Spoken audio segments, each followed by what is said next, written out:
kakati Kenzo waba yeteze Nyamutolo nga yeshoti kati mutuse wa president kwa yakafuna $1 billion. Kenzo tukwebaza olw'okwetega naye abaana abo oba abakyala abo abato mubatulekere. Ninako tubadde nnyo mbikaze ebikulu tebina gye bitututte Kenzo mutuyambe. Ninako gwa ndaganya Mutolo kati mbuwanga mbugwe wa omanyi nti Nyamutolo yali mukwano gwange ku Facebook for a very long time nenga wano lemata yakwata bawe yamuza namukuba ku stage ne batusaaliza kati naffe kati twafunye Nyamutolo ate amuza taddamu nakwogera ne Rwema babeere gye bali eno love ya cabinet ne president agimanyi ffe tuzirira mu cabinet era cabinet buli lwa Monday nga baminisita bagenza okuteesa Kenzo abeera ali mu State House ng'agoba biwojjolo wali mu miti PA wa minister via bed affairs kimala. Mama Brighton family ulukusaba ku balangi bakutegekedde tabuza olugabo talise concert nga biri mu kago gwokuna ku theatre Labonite nga biri mu kago gwokuna okugira emitwalo 2 VIP emitwalo 5 emmeeza ya miliyoni 1 kujangula besitalo y'olugambo n'obutagaliza wakati wa Brighton ne mama natitende live ku stage bamulekeddwako abayiwa Uganda bonna bakomedianizi ne bannakatemba tosoma Brighton family wabuli defense Tony Sera mama Muzei Mubija musomesa banemeddewo bannakampala mmwe mama Brighton atajja omugamba ki Njachakula Lwakitwa Africa one to travel Maparo Patsi Numanzi Kuzara Kwaite Famu Astuti Viva Organike Papazi Sporti Matinde Malusi Bridals Ya bebe Astra Faina. Okay, kale tubaniriza nnyo ku mukutu CRUZ exclusive ALLANCRUZ gemanya nyongero baniriza ko yanaje musinzido okutulabira mwenna bana Uganda abali e Bulaya kawinta kagenze ate katerera kati muli mu Springs kansubira obulamu butambula bulungi nnyo bulungi ddala we Bulaya mwenna Canada, America, UK, Norway, Netherlands, Germany, France, Greece, Finland mwenna bana Uganda bannanga abali e Bulaya, Saudi abali Dubai, abali Bahrain, Kuwait, Turkey mwenna ne wane Kenya ne Tanzania, Congo, Rwanda mwenna bana Uganda gye mutulabira mwe bali nnyo bali ddala. ALLANCRUZ gemanya CRUZ exclusive gwe mukutu nakuzo mwezi nyongero bajukiza 26 guno mwezi gwennyini tuli ku Theatre Bonita ma Brighton live kintu kigenda kubera kirungi nnyo abayimbi bonna bagambye gye bali enteekateeka yateekeddwa bulungi nnyo Junior olina okubeera ku kivulu kyange kyadde 26 guno mwezi ojolayo ku maama wange ya tujja kubeera bakiyita bata Ma Brighton live in concert Mama Brighton live in concert kigenda beerawo La Bonita Theatre La Bonita so nenjagala olete ku mami wo nja kubeerayo naye bw'anaaba olunaku olwo si talinaako manye munawo bulamu obala kino bino ne bibeerawo njanya abantu abagala ennyo bamaama baabwe kubanga ekyobugagga kyolina ku nsi make your mother happy and abantu bajja kusupportinga kubanga buli omu alina ki sesi atunoonya content elsewhere naye nga content munange tubeera naye ali mu ffe ffennyini abantu bawanye nnyo abantu be batazaalibwa nabo be batalinaako ŋŋanda abatabayamba n'abatabaliiko bayidawo ne babeesibako n'okulaba omuntu akeera kuwaana musajja wange oyo kutumiddeko nnyo naye bw'ofunaana ebizibu bw'ofiirwa abamu tubakwera n'amasimu ne bagajjako tegese n'emikolo kwanjula ku kimbaga ninga tomwagalako contribution just toyagala jja abeerewo obubeezi kitegeera ntu byobulamu ebimu tubitutte nti abantu baba batwagalako ssente so much esente tuzeetaaga naye n'okujja n'obeerawo ku mukolo okujja n'obeerawo ku kivulu kya munno neweziba ddakiika 3 oba omuwagidde muwuli otya Junior sewulira bulungi nnyo because embeera y'obudde nga planned kid etandise okukyuka jjukira ali tubadde musana kati enkuba etonnya nnyo kati buli enkuba weetonnya ffe ba planned kid tulwala kye bayita sinuses senyiga w'ekiwanga. Oyina sinuses planned kid? Anti ziri ba planned kid endwadde zaffe ziri ssatu: asthma, allergy ne sinuses. Biguuna, namusuna, measles, bigalanga gwe totawaana. By the way, a certain lady, ezo ndwadde z'aba poor kids. A certain lady called me ngali Canada.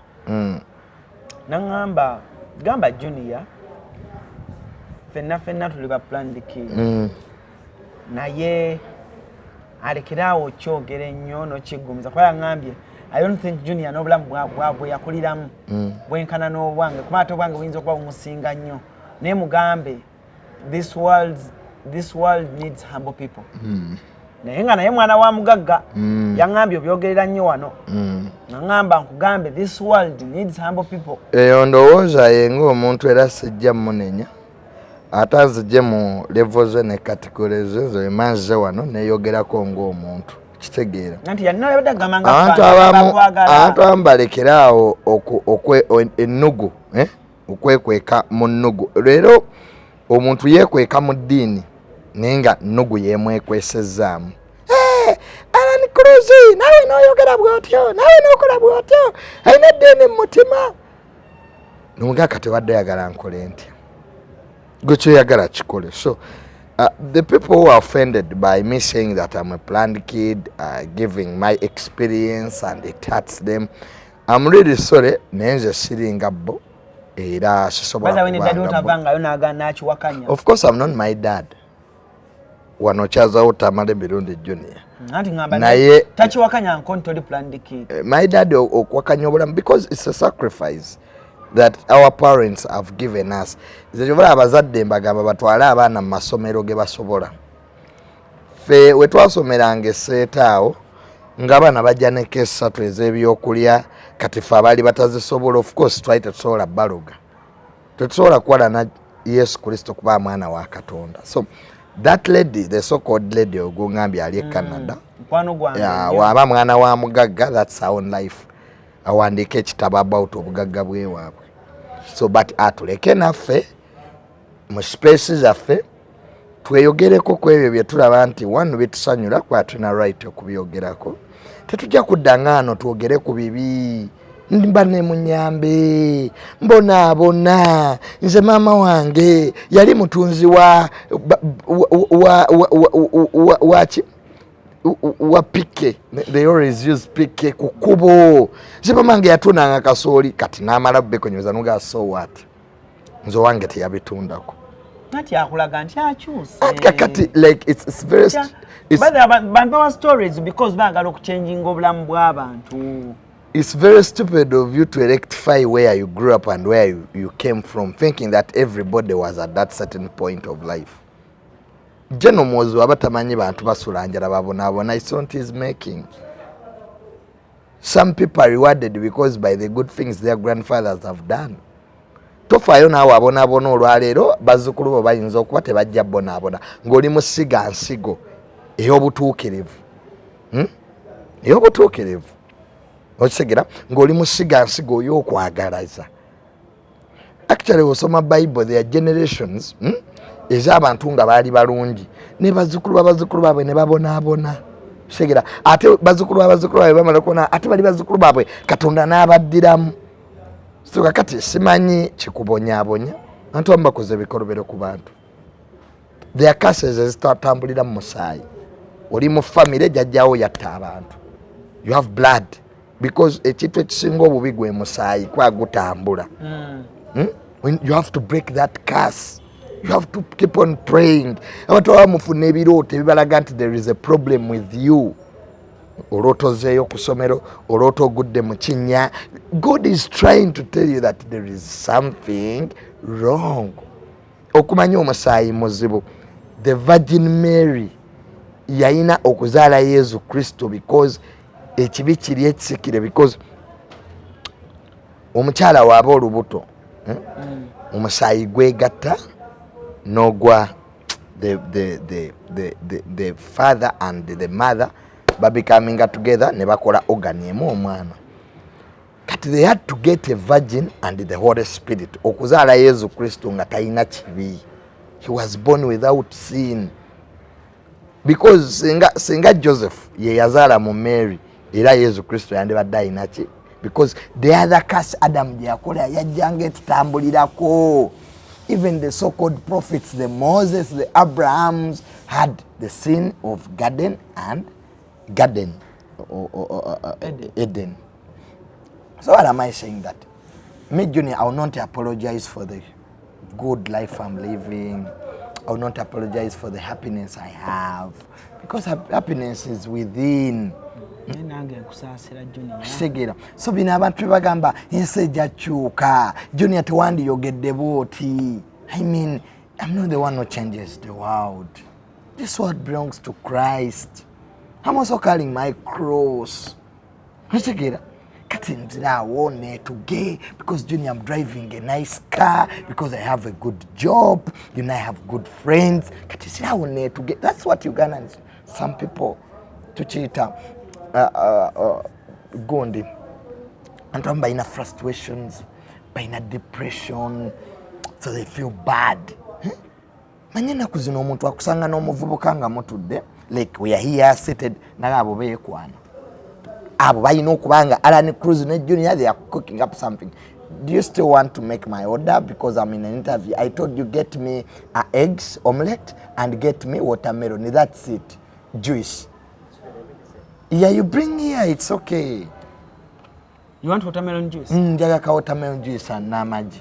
Your breakfast jenkero okulia. Nange bampe. It's bakuwe, why not? Owa yo omwana aliwa. Please. Omwana. Those are simple things. Nono na ebi muwe. Bimpe plan kid yaguze. Manyi muwe. Noli na muwe. Nono na muwe. Bonna plan kid yaguze. Ono muwe, nono muwe and you stop there gwetewewa. Manyi muwe kati some people kati abakulira mu byalo. Alaba watermelon juice gwagenda ogula emitwalo 3 nga sologula wali watermelon n'agiria. The rate of primitivity in this country. Junior, why are you wasting money? Gendo gule watermelon nene mu katale ya kasanvu oje kubire. We are past that level now. Nkwataka so. But people take amazzi mangi. I'm not buying for water. I'm buying because that's what I want. So until people give respect to what people want to do and what people want to say, as long as they're in their jurisdictions and their rights, you have no moral authority to tell me what to say and how I should behave.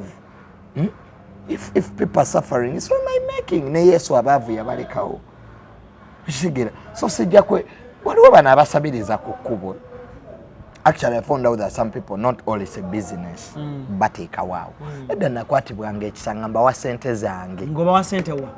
Abasabiriza ku kkubo those kids. Ate bakutwaliranga mutoka ngene ndabirwa muziri wangu. No. When I'm driving, Ochegera, Nganze Yevuga, not the other time when we used to Ngabatukuma, you know, security, where are you going, every time to surveillance. Very many people Kakatulaba and Abana Baba Ala, this they're enjoying that life. What about me, Junior? Son of a freedom fighter who was there in the bush, a presidential spokesperson for 14 years. What about me? Kakati fetwabedanga mu State House emyaka 10 and of course His Excellency knows me. Is there anything that has ever happened to my home the president doesn't know? From the security that God does. No, there's no way why I should call the president. You have to go through protocol. I'm not related to him, but he knows me. Gobunabo manyi wazalibwa nabo. Of course, nebwe mfira kati President Museveni ateka state funeral. Ateka state funeral. Era na ateka ko bubako bubika timuzukuru wange Tamale Mirundi Junior food. Is that hard? Kalaba bikolera these musicians. Abatagenda ko na kusomera person taina na degree ku mutwe. Nina afirwa ne bamuwa amabugo. What about me, a person who has a degree? But if someone watches the words you are saying when you are just coming to the media and what you're saying right now, sometimes amanyi gagwamu bakati mbula kwamba lulimbo nali negula nnyo. Manyi banegula bagala nnyo bafaanane. That's the problem I got in Nope. Those people in Nope thought it is a kuli emirondo simanya nwereko omunanasi butuli mu struggle. He was like, wait a second. Me, I need breakfast. But everyone doesn't do that. No, like, when it is a struggle, and you post a nice car, but I'm 7 years, you got it. But struggle is about suffering. Who bought your car? Who bought your car? My money. Your money? Yeah, it was my money. I come from a very rich family. My brother Ham is there. Yampadene Center ko Easter. So okay. For starters, whose car is it? You. Auntie who bought it? No, only plan the kid was starter was. Thank you so much, Kakati. When you hear stories, at home we have all types of cars. And then nakula by the way, Pamamu Benz, Fukamu Benz. Ngote kama olupapula. Nga mwetu fukanga mwetu pama Benz. Eranga bagamba omwana apamye. Nze jajjange Mirundi alina Benz y'omuzimu bagugulira. Jajjange Mirundi omuzimu gwe gulina Benz weri in parking. Fe waffe buli yafe omuzimu bagulira Benz. Togiraba nko Benz ya jajjange Mirundi. Okay, get time njaku I will tour you. Njakutwala ogira. Muina Benz. Okay, genda obuze kasuku. Oba tagirabanga ko weri awo mmyofu. Faffe muna emizimu bagigulira Benz because bajjajja baffe bafatte bayikoze ki? Tebazivuze. Nebyo si bipya. Abantu nga they appreciate their parents. Nego ebyo bagenda bireta soko lekenje nze. Bino bitwale. Ali obubi. Njira nsooka. Omanyi ekizibu kyammwe abantu babayamba ne mutandika okuwa amateeka. Kati singa saabigulidde obadde ojja kuteesa ku ki? Does it mean that every interview you do they buy for you? Kalungi eh? Sikabi. Pozi tuliwa. Landstar Hotel. It's a good one. Nemuna abantu banyite bamanyi yo kasoka kwata.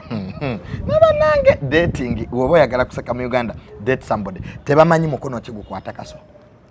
Tulage bakola batya? Nja kwa interview ya. Kibaita table manners. Table manners boogera balya. Olabye ko muzungu aliyanga asirisa. Boogera ba discussing a business. Mu Uganda kati ngoli muzungu. Mu Uganda tebogeranga balya because they don't want neighbors to hear anti bali mukuli. That's Uganda. Chetuva baganda mne bali bagezi nnyo abaganda bakodo. It's a socialistic society. Kati ebyo byowulira nti tebogeranga bali tebagala bantu bamanyi. Anti bali mukulya. Nega kati go to cafe javas. We eat as we are discussing business. Goli muzungu. Goli muzungu. We are past now medieval ages. Byedda. Omukyala ayina okwewumbako. Era odomanya nti abakyala tebalyanga nkoko. But they were missing proteins. No, by the way, let me tell you this. When I host you here, ndabira ddala just omwana yakula kale bulungi ne yali misled somewhere. How? Kati Junior tolinga nze. For Junior. What do you mean by misled? For really, like, waliwa obuntu kale gwe batagamba ng'omwana. Ngobuliwa. Like, ngobuliwa. Kati Junior olaba odda mbantu abakulu oluusi ku social media oli n'ayogera ekintu ng'olaba muntu mukulu n'omuddamu. Anti bakulu naye si be bakulira ekika kyewaffe. Fe twakusibwa Junior jjajja wange maama wange ne ku kyalo ke twakulira kwaliko omwami nga bamuyita Grant nga bwe baba boogedde omuntu omukulu waba ayogedde ekintu tomuddamu okitegeera and Junior nsubira nti tebakigambako ng'okula. Do you know that these days abantu abakulu be basinga obubbi? Do you know that? Ekintu ekibula ennaku zino ebyedda bye twagambanga abantu abakulu ennaku zino babbi bati oyinza olekawo amasimu go totawanakebera muvubuka kebera omuntu omukulu emyaka bagikozeseza okubba ennaku zino abantu ababba amataka bayiga baleeta obukazi obwo obukadde ne bukaba Maso ga minister kati olaba akakazi amannyo gakaweddemu bambi kaka onalibetta kalyange baguze kagule because people have misused the obukulu. Now land grabbers are buying old people. Never bateeka ku mataka agatali gaabwe ne bakaaba. Yo no Muzei gwe twalabye. Thank you so much. Ono Muzei eyerigane SB4. Ye true definition of obukadde kati bubbi so obukadde kati magezi kati kainula Muzei emyaka egyo ninga akyakumpanya ennusu bakamuyamba oba emirundi ng'emeka that guy kati boyagala and respecting nze by the way nakuze I respect young people more than old people ekyegeeza okurespectinga Muzei respectinga munze gwe Muzei twanti mubbi twanti mufere sete bazinoonya bati sete ezikubulidde ku myaka egyo nazifuna bwe ate Muzei bajja kusiba Muzei kakkanya obufere Muzei SB4 Nyo mufere negwe walabye Muzei kye byaganga ne bikwatagana amanya g'abaana ayogera malala mwene interview ayogera malala wino ayogera kya nena ayogera kirala mubadde mwakamulaba twe twamulaba dda kwen TV kwen BS that guy has been all over media nga era ayogera bitakwatagana nga government yamukuba episona aziba amaaso ate ayina akalimi Muzei singa teyali Muzei omufere yandibadde munabyabufuzi that guy can win an election because ayina engeri gyazimbamu ebintu bye n'akaaba amaso bagata emyaka negimu protecting ano ga bambi omukisa yajja n'agamba SB4 omusajja yali agenda okunkuba empiso yaŋŋamba ojja kunsonyiwa naye amaaso tugenda gatta kubanga abasajja batya tuyinza okuddayo nobalonko so bagata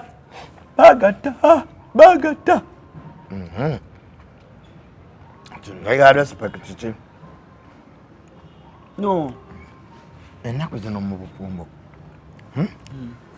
abasajja abakulu bayigira ddala obufere 90% of people who are changing land titles are from families.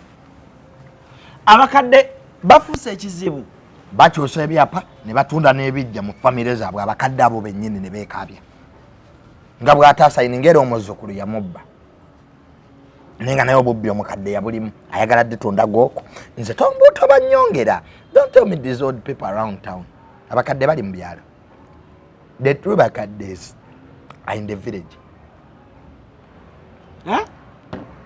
Kuba kusawa ya leero bw'ogenda mu byalo emmotoka yo neefa omukadde weekyala akuyamba efiiraawo omukadde ajja kuwemula ogugambo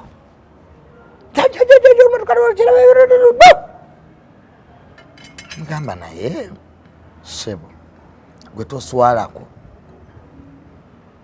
kakati n'olwekyo nga SB4 ono ye mufere omukadde ani omufere ye omukadde ye mufere we accept nene SB4 naye alina obuzibu bwe bwalina okutereezaamu tamba abantu nga tusoose bakolako research. That man has been all over. Omukadde has been all over media. Abantu bangi bamuwadde ku buyambi before. Namula ku Top TV. He changes stories. Top TV, NTV. NBS. Lwaki bannamawulire mumwettanira nnyo? Ani? Uyo musajja. Because there are so many people. Nainza kwati yali story yali tajimanyi nga teyagira. Ano SB4. I doubt. Dala ikanga bana yagana. Nga SB4 yali amanyi tugwayamba mufere. Junior sendi bozi byo. Bibeerawo towakana. Towayiriza. Bibeerawo. Nze nkozeko charity stories nze manyi. Charity story next ku muntu all over media. Kati mwe Muzei byanyumya bipya. Nawo gayi wamulabako kuki? Ku Top TV. Kati goba wamulaba. What about SB4? SB4 knew the person he was helping. Just okufuna wano lwaki wali badde bitambula smoothly before engabana Uganda. Ne generations owa TikTok. Nalabe generation yakoze video n'agamba bayambako omwami oyo. I got phone calls. Yesterday I was on my TikTok program. I was overwhelmed by so many people who have helped that guy abroad. Ngatambuza ekibozi kyekyo. Ekyo kyennyini ate mtoza kibanyumira. Nsege. So now SB4 watandika story yo ninga this guy yazukidde mupya no siye Muzei Omufere siye nagwe manye ninga SB4 alagamba ayagala muyamba. Okay natuka okay maybe yani generation bwe yagambye maybe they are bwe yababadda maybe they are bamwa sente nazi kumpanya. Maybe they are related with SB4. Ngane this guy is a crook, but is a family member of SB4 because SB4 ngate kama na mafuta game pake yo mitiana sima mitiana. SB4 yamba siya olaba yayamba obuyambi bwe abutwaleke walala. Stage go yambyani nani igwe atezo la nete kamba yamba nzani ya nyamba anti kaba yamba anga tonambu za nyambyani ani anyamba ndikaba solo okuyamba bayamba tunagamba SB4 alekerawo okuyamba but alekerawo okuyamba baya bijamangu nejiride bulungi temumpa omuletiza mwesimanyi bino half bucket biwoma nze sija GBC yani ndi salamu nga bisi nongera aliwa nongera mu juice nze sija biwoma ebintu byamwe bwe mulabika siwe biri nkobulo obutungulu obisi obuliye kale mpa feba plan kid twakula naye tubiri wabigenda ko salmonella virus gonde bacteria salads no ziri amangu irazo no soko ya mmere nzigenda ko salmonella nofuna food poisoning naba bakulira mbu avera tebamanyi gasta salad zibera exposed in air for a long time so you are zinyogoga nzigenda ko salmonella virus bacteria bagita salmonella jeleta food poisoning by the abasta cancer chobola bagala nyama hotel ama restaurant bwajja ateka ku kali akuma nalaba ko salmonella ngajigala bambe thank you so much Junior my brother nezo zinangiranga tozinangiranga ate gwabi yasasulidde temwagala balangira temwagala kwegulira nze mwana omuntu ne wanangira nga yali yabimpa era ngamba nti yabimpa fe twagenda ngaewakayi n'atulangira besikweta twamulya kuyimba kogerwe senga kayi yabeeranga nnyo amajige noyo naye mutabani wange bamuwe kimala sijja koza masowaani lwakuba mama oyina ekyalo kiramba kyo gy'otambula nakyo onaali olulala nkola nabo sinze yabawa emirimu waddamu bali kulutinga ompita namwitaho gani hai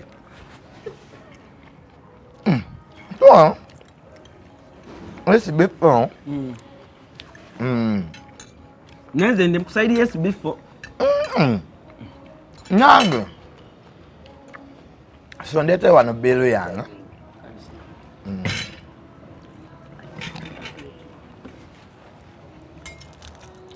okitegeera kino kye bayita program n'omuntu n'omukyaza wano nakunyumiza ebibuuzo ebitanyuma tewali kyakunywa n'okukyaza abagenyi abalinamu kasente kyolanga olwesiba nnyo muki mu bantu abatalina naye kino nkikulabulira wano should you ever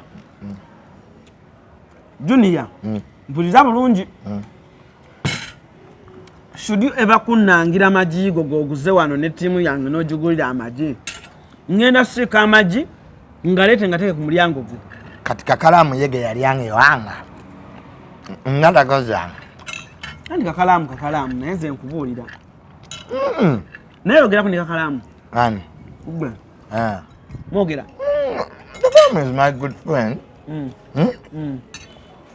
babi bino mba nsaga mbambi obusazi kakalamu wangu how is it ani kakalamu Canada agezze wamulabyeko talibange na bubi bambi ndoza manyika ngobuulire nokuvaako wano e Uganda is therapy enough ozo otegedde lwaki nagge nti akaso kateeke mu mukono guli nze natwalako omukazi n'abyeyiira wali kafejjavazi tamanyi kosa kaso ali mu kusala nnyama kyokka ennyama gye yali atumiza bagiriisa ngalo. Do you know that even there are some ezetaagisa engalo Amen. So SB4 ayinotegeera nti asooke yekkaanya abantu bayamba ffe tetumugaana kuyamba kale omusajja abadde embega wa ADF oyo omusajja olaba woyingira mu byotamanyi so omusajja abadde mufere nga alina be yabba baddanga we yabba abantu nga bamunoonya nga nabikola nga nyamba wabikola wani wayambani na foundation lift child ati nakola foundation nange labirira nze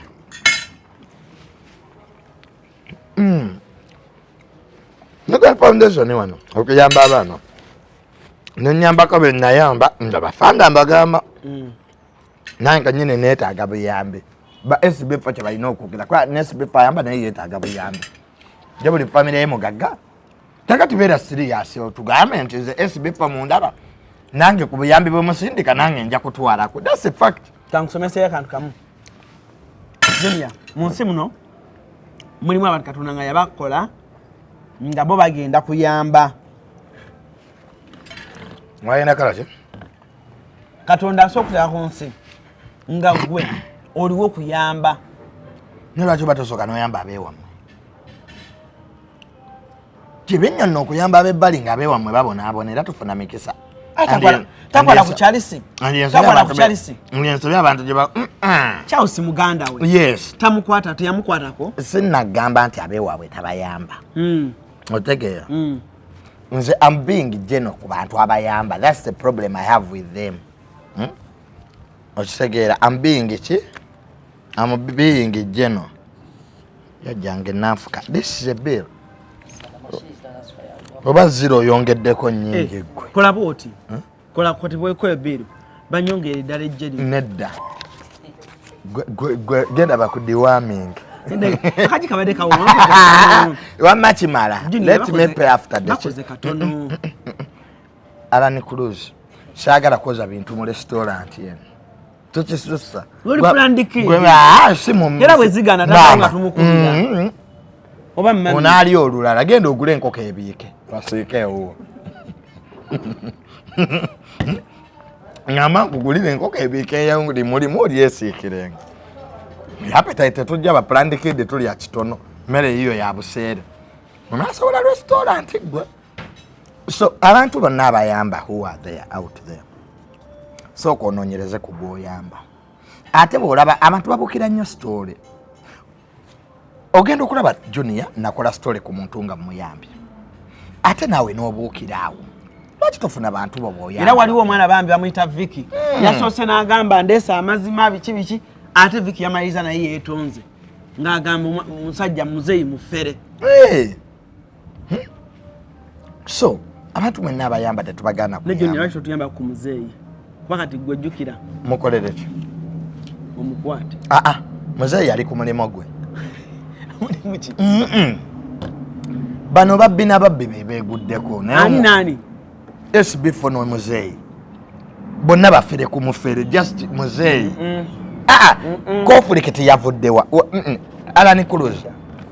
Bwaba SB4 yasalawo okuyamba Muzei. Bavudde ku kisiko center ze zabatabudde. Nedda. Muzei agamba miliyoni ze 10 ze bamusuubiza. Mama Fina yavayo n'agamba nti agenda kuketalinga for the 10 yagamba SB4 yagamba si Mama Fina yavayo n'agamba. According ku bigambo bya Muzei. Okay. Nti 10 million zakoze eki? Bagenda ziwa Muzei. Muzei ekyamutanudde akasente takalaba. Ate nga ye Muzei ali konkosuwa nti bafanda bayinza okuba bakola ki? Kyenagambye nti woba oyagala kuyamba naawe sooka otubuulira amazima. Nti nange njagala kukola ki? Nange obuyambi mbwetaagako mu balancing kye bayita balance sheet. Muyambe nti ntwalako zino naawe Muzei twalako zino. Bwe ziba zabadde miliyoni 10. Muzei ku bwongo bwe alina tasobola kuyomba ng'ennusu teriiwo. Either he was misinformed. Muzei ne bafanda abamanyi yalooza miliyoni 10 ono aziina. Kankunyumize kankubulye story we kyensuubira bweyinza okuba. Obusente buyinza okuba obutono bwe basindika. Jjukira SB4 yateeka n'ennamba ya Muzei ku video natekayo neyiye awo bonna obufere awo na SB4 zonna messages buli omu zakola okwetangira mpulira SB4 ayinza okuba nga obusente baafuna obusente obuki yafunayo obusente obutono n'agenda okuzuula nti muzeeyo n'omuyayi ng'akyanoonyereza okitegeera ayinza okuba yali akyanoonyereza Linda mugambe rama ajja kuwano SB4 seta ze yafuna ntono meka SB4 ze yafuna kandi olaba ebintu by'okuyamba SB4 ayinza n'okwati yaweza yadde miliyoni ezo okay kale tuchekereza SB4 teyazikola ki teyaziweza oyinza okuba omutufu but the problem started from way back nga SB4 aganya okunoonyereza ku gwe yali ayamba. Right now SB4 tayina ngeri gyakivaamu because you can't promise help to a person much as Muzei Omufere I accept SB4 ye yajja n'anoonya Muzei n'amuteeka mu kamera Muzei ayinza kuba probability Muzei era naye ataka yakubira yes ne wala Muzei ye yamukubira SB4 ine kintu kyalakinga mu bintu byakola bakiyita due diligence ne bwogula ettaka nga fu bakubuuza wasooka n'olirambula oba wagulira ku simu ekisinga okubeera important in help it's not help by the way itself is to get information on whom you are going to help n'oleeta omuntu mu kamera ng'omaze otegeera nti omuntu ono alina credible. Why do you think most TV stations and radio stations ezo programs okuyamba baazijjawo omulongo babiri esaala kati yazirimu because TV stations zagenda okulaba ne radio stations zigenda ku losing their brands in the process of helping abafere. Muzei oyo ne bamuwa miliyoni 2 talina kyazikoleredde it's help enough but the problem amusuubiza miliyoni 10 and Muzei amanyi nti SB4 aziyina so SB4 ne Muzei balina kukwata balance sheet ne bayibalansinga. That's what kati SB4 tosobola kwefuula in the process you have started the process. I'm so happy nti SB4 yayambudde Muzei okitegeera n'amuteeka wali kagenda gwo yakoze ki yamwambudde yayambudde Muzei yes ate tukkirize tugaane olya omuntu asobola okujja ku lunaku nakusanga ku lunaku olulungi ng'alina ekizibu n'omuyambirawo okitegeera nze waliwo omuwala bamuyita Suzi bambi omwala yajjanga viral road eri waggulu n'omwana we kaali kato nera fact is omwana yali mulwadde but namuyamba bambi n'atereera okitegeera era abaludde kuno ku channel bamumanyi okitegeera era ye yasiima okitegeera naye yajja kwolwo olunaku lwennyini lwe yajja n'enkwatibwa ekisa ne musabira obuyambi ne bamuwa era n'atereera right now she's fine okitegeera so omuntu asobola okujja ku lunaku olungi n'asanga SB4 nga kamera weeziri buli kimu weekiri n'akubya story n'ogamba okay abantu ba story yo nesigamba nti SB4 yagenda n'alumba singa oleeta wano omuntu ku channel yo n'ogamba abantu because that was the problem you're having the money is singa SB4 yabadde akwata mu ssente ze nga it's not public money okitegeera nga not soliciting from the public SB4 yabadde asobola okwekyusa n'agamba nze sigenda kuwa ssente zange but the problem okutta omuntu omuleese wano ku channel yo omugambye njagala kuyamba akubuulidde ebizibu bye ne waba mufere kitegeeza you have a weakness yourself abantu booleeta wano bantu bookyaza gwe kennyini oba weekubyemu ebituli so actually kino kyakubye SB4 okusinga Muzei has nothing to lose but today SB4 ne wanaaba n'ensonga entuufu people are not going to give him money again because bajaga ebintu byawe tebitegeerekeka naye lwaki tebitegeereka azze akola but this was an eye opener for him. There's something is lacking in organization. Wasomako organization politics. For Basoma HR, those people who did psychology, because me I'm a student of psychology. What I sensed as a student of psychology and as a student of life and as a student of behavior, there might have been a negotiation between SB4 and this guy, Muzei. Which I don't believe. Because SB4 tasobola kugenda kuyamba muntu gwatakola ki gwatamanyi mama satinga ensala. See, because of these materials, polythene. Nyambala cotton. Yambadde sati ya polyester. Nyambala cotton. No, the reacting towards my skin. I don't know why. No, because you shampoo, you have so many duplicate things on the market. You are reacting. Kati tokugulanga ko bintu ne reacting towards your skin. Ngolaba ke mbalabe mu skin yange. I invest so much in my skin. So satirabike reacting. Ugende wa Esther. Na nkolako. Nakango biyango bayo. Emboze nabaya alulala. Esther nakuchawa. Akazo. Nenga wetuda so but in any conflict abantu ba conflicting all both sides are wrong somewhere because you can't conflict with anybody when all sides are correct. The weakness on SB4 was to bring a crook without investigating who is this person. Has he moved on any other media elsewhere? Because SB4 is a specialist in media. He's a specialist in social media. If this guy yalitakolanga code video name on social media, I would have accepted SB4 ningambe wango sanga yatomede chisaja. But this guy now the guy appeared on top radio, the guy appeared on NTV telling stupid stories, and you get your credibility. You have a big following. You are into social development and you bring such a person because waliwo abasonze. True, false. True. Kati ngotobaza moyo nonsense really. Kakati ategwe naleta na kitegedde Omufere. That's the first thing you would have done. And ekyo kituyigirize. Oyagala nnyo okuyamba naye ogenda gwa mu bizibu kwa abantu bangi nnyo beesembereza abantu. Leero mbadde njogera n'omukyala. Omukyala ali German. Yakola wane edduuka ly'ebya emmotoka okutunda ebintu by'emmotoka. Omusajja amubba. Omukazi akaabya amaziga akaabidde ku simu yange Junior Nyamba nenga ebyo byonna lwaki abagana.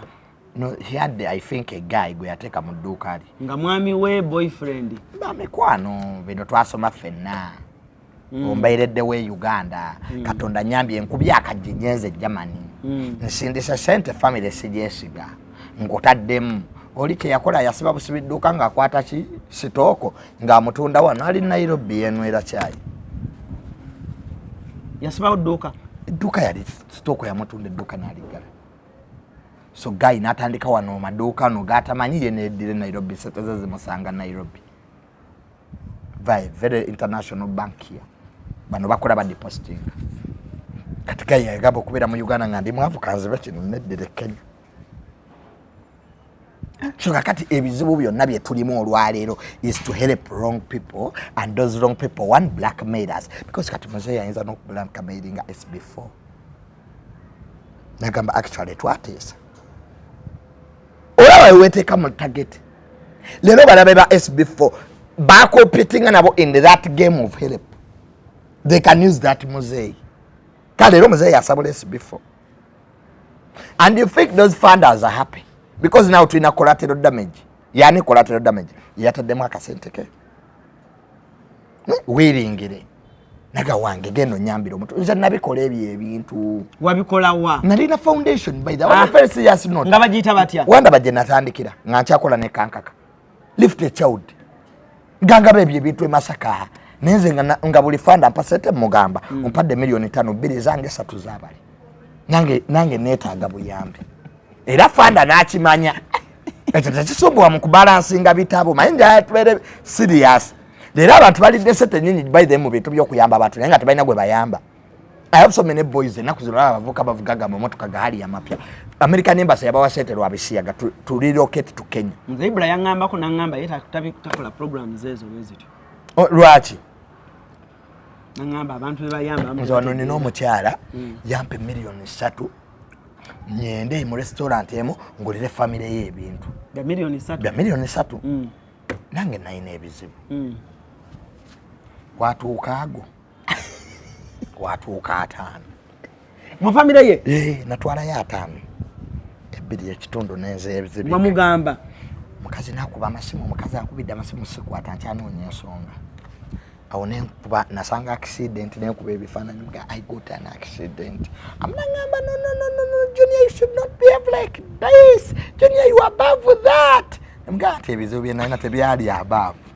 Me I might be above the problems I had. Kwa nalina ebizibu. Kakati ba omukyala nangamba Junior, I'm going to expose you. Bikiri mga madam. the fact is esente naziria na ine ebizibu but next time mkwegayiridde todda mukwesiga abantu when it is money bana sente zikema but afterwards yafuna ebizibu bambi awo ku URA containers baziku shop nasindika actually nzigwe yavuma nyenda actually mu saving in a container it was worth 300 million kati ngalese bya 300 nengo omusolo gwe bagala omukuba mungi nenyenda okuywala ene tuogera tebamusonyiwa musolo bikolako nabyo asibikolako nakikola lwakuba nti already nali mu banja so bamongera ye banja eryokusasula they did send asasula but they gave her a lot of time to pay all that money nasanyuka nnyo ne yebaza Junior webale oli kati nafuka mwana mulungi oli mwana mulungi webali kubera mwesimbu so kati SB4 teyakuwayo ku sente teyakwongera ku sente of course mukwano gwange nakati twogera ali mu siki ali mu US US United States of America California bambi that lady ina bana be basatu California chonna chechiri what am I telling you nti sente tezi dina gwezitakyusa meme nayenza sente batono webaze katonda kuba mukesa omuntu okusigala mukulu wange amuyanga nti tokkirizanga sente ku manipulating your integrity akatiba kalike bakutonda munga ALLANCRUZ kasigaze usigera be who you are like stay who you are nenga ntigezeza kati nzolako wanagwenze sente zintabula olimba sente zikutabula Junior semna njagala nnyo sente era nande fombeddwa singa sente nikazirigana nili kuba dola okumeza ya bara niligamba ki ati nzo kuba tudde kutebo ndala ngomukazi atudde kutebo ndala ogenda kulo omukazi abala dola mu kusasula ngaba nange natudde wachamu otandika okwo I think I know you. Did we study together? No, Junior, you don't know me. I watch you on social media. Madam, I have nowhere to sit. Can I join you? I don't know where what to sit. Nenga mbadde kutembo ndala. Ngaba kuwa sente. Ngama nakufana ne waka. Atoloza tutandikirawo. Junior bakusomba. Mama, ne dropping akudropping amotoka nojiteka mpaka ino mala ina na motoka. All in the disguise of taking you back. Kate osokera nawe akitegeera osokera uwe nokolotya osokera uwe omugamba nti Mike is arrested nawo omusama yajja nemugamba ebisomero byange byabuze ensole uwe munnanga akantu ako bangi bakaona mukwano gwange yaŋŋambye mbuye lumu yafuna omuwala kati omuwala nambo namugamba mbu ebisumuzo nabizingidde mu ngoye nembireko enakawa nze nakuba omulanga mu motoka Nimuna Junior, why are you crying? I go feed. I've remembered my kids are lost. I don't know where to sleep. No, it's late. I'm for guns is a buziga. Nas, yeah, in a bedroom, number. I wouldn't feel comfortable to sleep in the chair. Bazita yati, bazita krochi. English name they use of America. Muina Johnson. Bazita chairs. Baina kuba krochi obabichi. Unenge. Couch, Can you sleep in the couch? Can you sleep in the couch? No, I have to sleep in a net.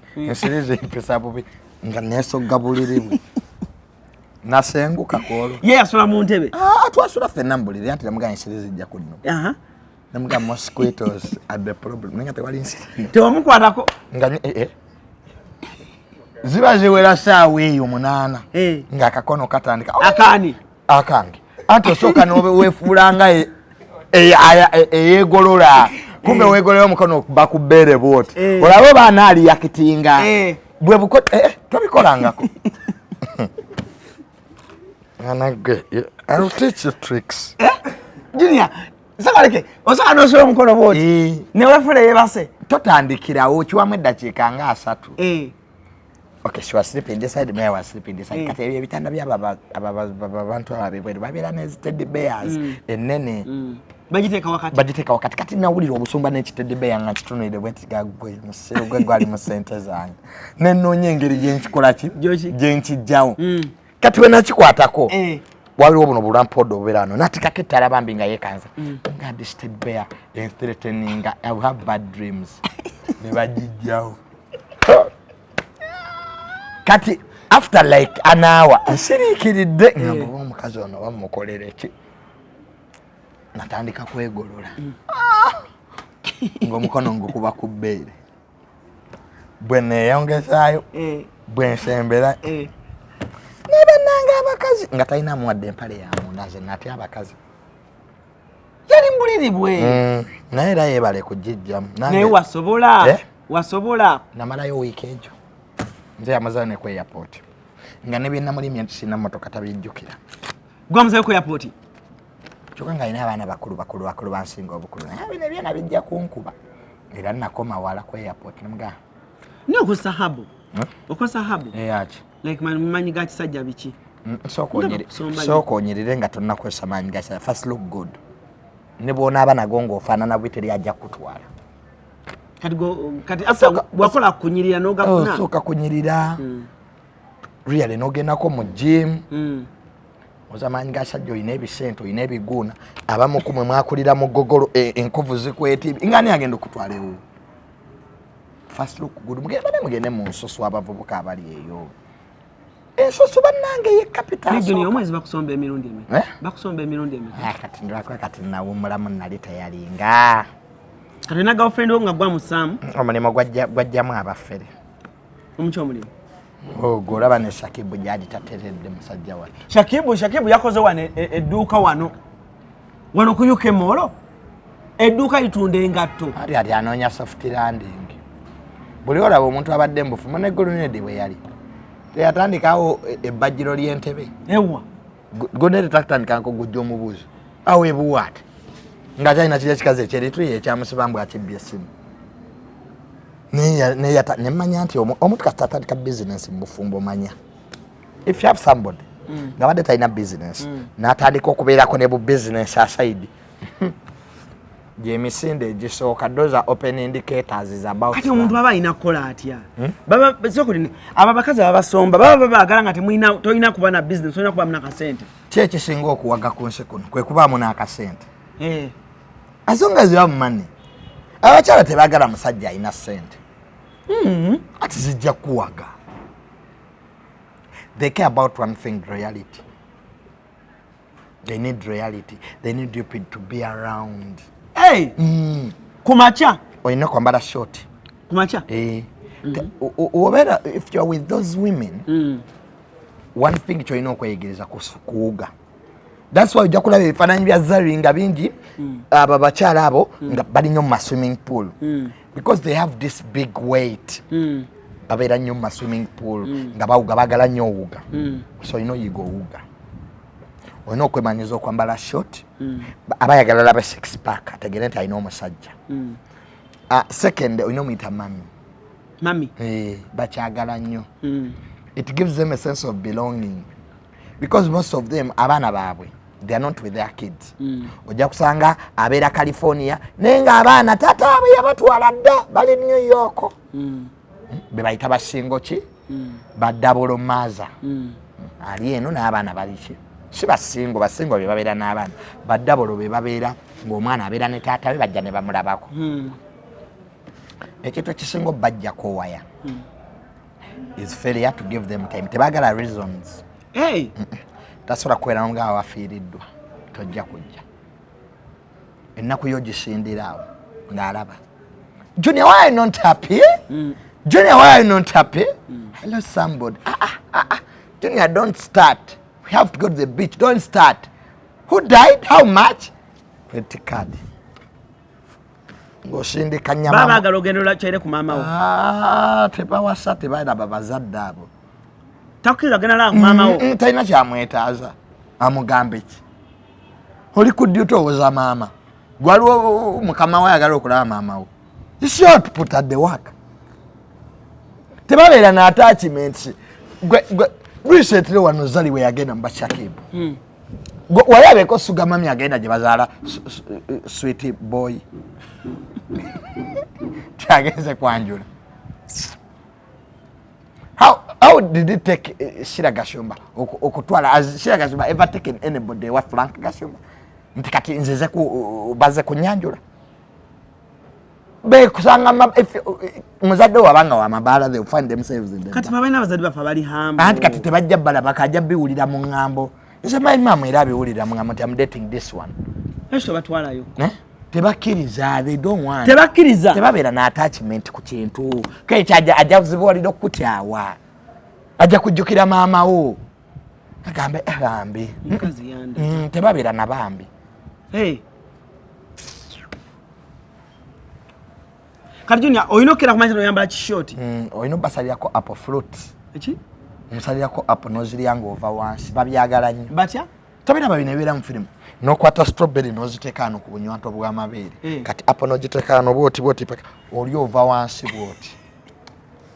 Nanti baita sugar mami. Wada wanyi sugar avawa. Nena mukozesa ebigambo nga temubimanyi. Juni. Wada manyi lwaki baita basugar mami. Hey! Tulaba mbazungu nga beyiwako omwenge ne kukulukuta. Omubisi. That's what they call sugar mummies. I never knew. You can't have a sugar mummy nga tomulirako apple, you don't drink tashake bonezari batera okwera mabala ono nanwa na wako munne. The sugar in her is what you are getting. Kola. Emilimo giriwa go minister planning. Mwaka kola yomeka government program ziri. Balonze balamu yali aloge nkuba abere minister w'abayuso boza mirimo wajejiri. Niba minasanyukiddeko balamu. Twamusanyukiddeko. Musajja oyo bambi abonye.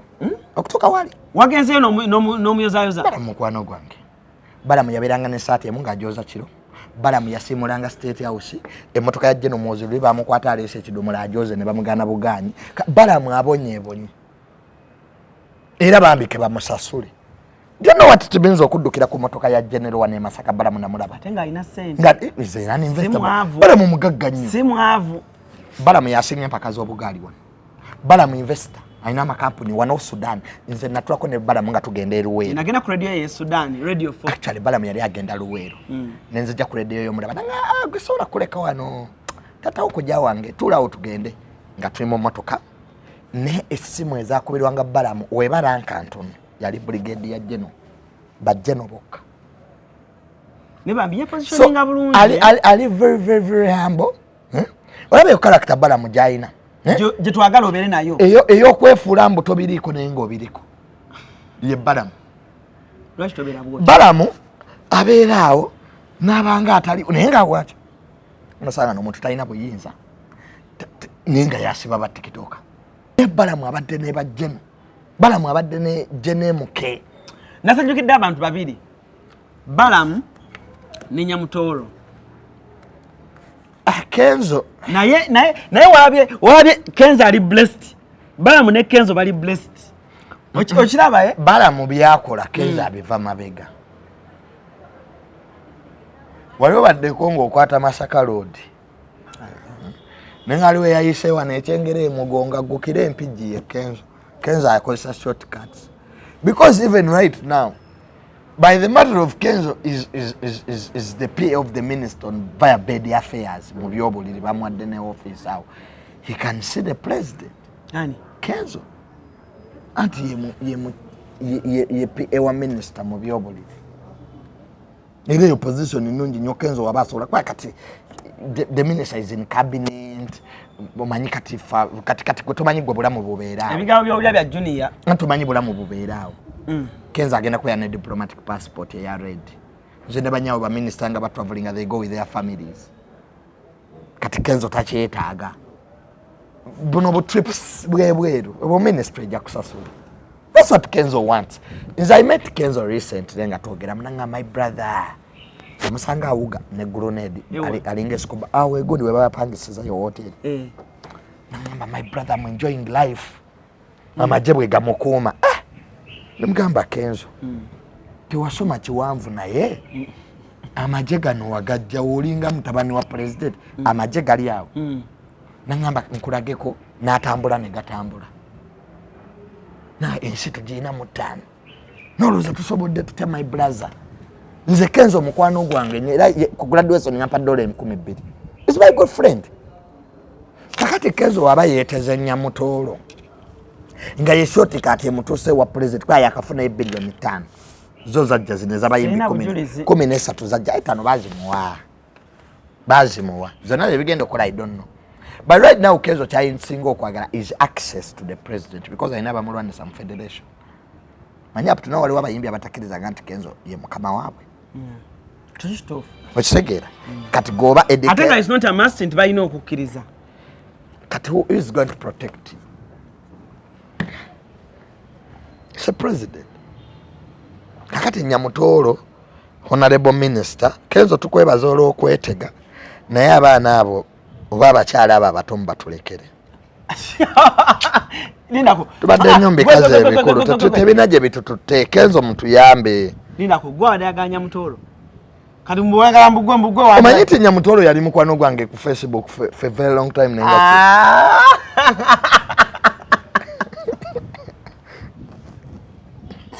yali mukwano gwange Facebook nga nkwana nenga simumanyi Nyamutoolo. That's how we miss opportunities. Era katezera mbuli message. Kati wagenza okuddayo mu Facebook ngola messages. Kandabeko. Nas delete for security purposes. Tumanyi kati honorable minister. Nenga Kenzo abaana abo Banyamutoolo abo. Gye myaka gyaffe kati ffe tugenda kupe muntu lekedde gana agakazi agakulu busa. Bale Museveni lwaki tagakwata. Kenzo si mukulu nnyo.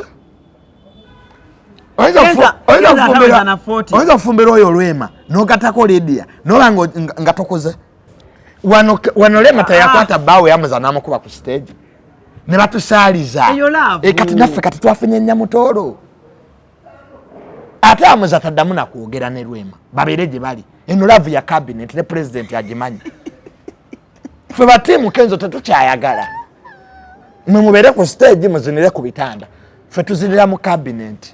Era cabinet buli lwa Monday nga baminister bagenza okuteesa Kenzo abeera ali mu state house ng'agoba biwojjolo wali mmiti PA wa minister via bed affairs kimala kati mumbeere kuziserena Kenzo ayinza gwe omanya ekitiibwa kyaliko Kenzo minister yagirwani kyakolomye ekiriwo ekya Kenzo okuba ne Nyamutoolo nebale Nyamutoolo mulungi bannange tweteze mwana gwe naye beautiful. Ne batabani bawala babagagga muliwa. Nasanga ombejja sanga lyambogo luli mu David. Wali naye. Ordinary. Mukwano gwange yanko. Naye bane ekyanyumi ekifaananyi akapidi yako kanyumira. Mukwano gwo? Sanga lyambogo. Namusanga mu David oli. Mukwano gwo? She's my friend era yansibula. Nagamba ati. Bye Junior. Hey. Apereza ne WhatsApp message wan. Agwa mu gapu za Bruno ne Gulunendi. Aha, princess. Dayo mu VIP antwina agavubuka getwere. Gula Buganda oyagala bukola ati. Gutusinza nnyo ayisa sajja gutusingidde ddala. Ajaga mu gapu za Bruno. Ekinateme. Baluwa yakatikire n'afuluma emmengaawo abo abaana baguluneddi bazibu. Namala mugamba ate guluneddi alina omuze gw'okweyambula. Si alina 6 packs ajja kweyambula amaaso g'omumbejja. Yeyambula guluneddi agera neyambulira ku stage bw'ati n'abalagako ebyana byabagagga nefe bannaye goolu bannange princess ddayo nze nabuuza bapromota b'e London ne mbabuuza lwaki abawala bajja nnyo mu bivulu abato bano abayimbi abale bagenda abawala abato tebavaayo goloza lwaki abana babagagga naye mbw abaana basilekuni b'e London bayiika mu bivulu nguluneddi ne fik fameka jukira ne fik naye yakola wano kati ennaku zino ne wansi bannange so kye tubagamba ombejja sanga lyambogo si kibi kubeera mu ordinary naye sister Guluneddi ne Bruno banoonya life saagala ate new vision bukedde zikube otherwise ombejja Katrina sanga lyambogo she's my friend esegera si mukwano gwo twakula ffenna enewere weya kukyalo kyalo kyawo naawe obuuza nnyo ebibuuzo twakula ffenna kukyalo yasomerawa Aga Khan nasomerayo nange baby class wagamba wano wasomera gundi Buddo. Ati buddo nasomerayo primary rije nasomera baby. Ne sanga lyambogo. Ne bambi akuze mangu sanga lyambogo. What's that oldish? Bamuzalo ba 2000. So that's roughly 22 years, but she looks pretty. Asigaddeyo kanacho kyukke. Mwe bawala mu abeeye rusaluka sanga lyambogo. She's beautiful but in her own color. Ati gwe. Simanche kweyerusisa. Juni yaganya bawala abeeyerusa. Njaganya bawala abeeru. Anti tebabulira masuuka. Nze ngeje stalina simu yamanyi kuteeka mu firuta nga nkupostinga bamweru. Bamweru. Osinapinga bawala mu buliri. Tobikolangako. It's so romantic. Bagira webasi. Bakolachi? Tobikolangako. Omwala omugira yebase no snapping. It's so romantic no gira boti. Naye alina okubanga mweru. Jagendo snapping omuddugavu nga edit yesimu yombi. Yamukyayiraawo. N'abakazi bayina. Why do you do those? Why do you do those? Abakazi bayina neekano by the way kesitana bakutegeera. Baby switch off the light. See? Baby switch off the light. Amugamba mukazi gwe. Olimbega. Why would you switch off the light? Ati nange kyembuza abakazi. Mukazi omutuusa mbuliri mumaze okweyambula naga baby. One thing remaining. Switch off the light. Omutunuya bwoti. Nomugamba I want it in light. Why do you want it in light? You know what I mu darkness. Tochibanya mwe son, I'm a child of God. Everything must be in light. Ni mwana wa Katonda. Nejinya, who kissed you the first time? Kisi yange yasooka teyanyumira. Why? Nali mu baby class. Musibe bulungi. Mweraba. Musibe bulungi. Kaneze kumalayo. It will be a conversation of another. Nali mu baby class. Then na kissing. Omwala. Nga muri bato. Mwali mwabiyigirawo. Mwali mwabiyigirawo. Kubabolita, woman of my life. Ngamba Junior. I want to kiss you. Never say. No ever say what? Good desk. Manya bana ba baby class. It's time for sleeping. And I never say na netwe to know it. Ngamba you are the woman of my life. Tebya nyumira. Ndandise binyumira wakati ku university. Abana bagaya picking abagendo back. Tunala bagano olulala. Musibe bulungi mweraba. Mama Brighton family. Ulukusaba kwa bangi. Bakutegekedde. Tabuza olugambo talise concert. Ngabiri mukago gwokuna. Kusiyata laboni. Ngabiri mukago gwokuna. Okwigira emitwalo ebiri. JP emitwalo 5 emeza ya miliyoni emu. Kujengula besitalo y'olugambo n'obutagaliza. Wakati Mama Brighton ne Mama Natitende. Live ku stage. Bamulekeddwako. Abayiba Uganda bonna. Bakomedianizi. Ne bannakatemba. Tosoma Brighton family. Womuli defense. Tony Sera. Mama Muzei. Mumeta. Musomesa. Banemeddewo. Bannakampala mmwe. Mama Brighton. Atajja omugamba ki. Chakula. Africa one travel. Maparo Patsy. Nuanzi. Kuzara Kwaite Farm. Astuti. Viva Organic. Papa Sporty Martini. Malusi Plidosi. Ya bebe Astra Faina. Nagambye nga sinolekera sinema nkwanjula ba Marus Bridal Center bano bakugamba nti bakafulumu kutuusa Goma sina buli kitambulira ku Goma si kyonna oyagala kusuubula oyagala twala emwemu nkugambye gwe omugole weetaaga kubanga ogenda ba Marus Bridal Center baleeta engoye ez'omulembe balina ebitambaala ebirungi balina amapensa amasufu ennyo kamala buli ekitambula ne Gomesi nkugebe bakirina balina buli lugoye ez'amayinja omugole lwagenda okwambala bagambe wawawa nkugambye omugole alwambala buli omu yenna n'asamaala babayise ba Marus Bridal Center oyagala z'ababuuza muganda ng'oyagala ki babayise ba Marus Bridal Center banoonyeko togenda kwejjusa ennamba z'amasimu zeezo Marus Bridal Center.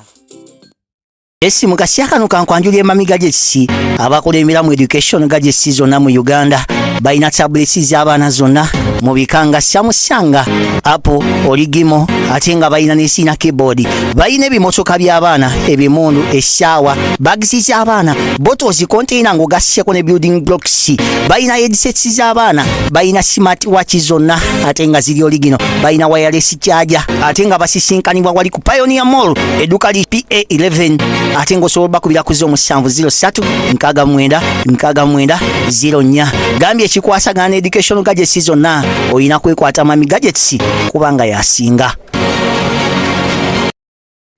wano ku Hasi Beauty Parlor tuli bakafulumu kulabirira n'okuyoyota ensusu tukola facial ne tukupepeta ka face ne kawawera nga ka baby tusiba n'okola enviiri mu buli musono songa mu kukola pedicure ne manicure tuwe kansa tusala enviiri mu buli musono ate bwe kituuka mu kukola makeup tetumanyiyo mulala tuli muyenga ku Tank Hill Road okulira na Italian supermarket mu basement essimu tuli ku noti 72 682 953 teweerabira saluni egenda okujjayo bulungi bwo n'ekitiibwa kyo ye Hasi Beauty Parlor, a world of beauty.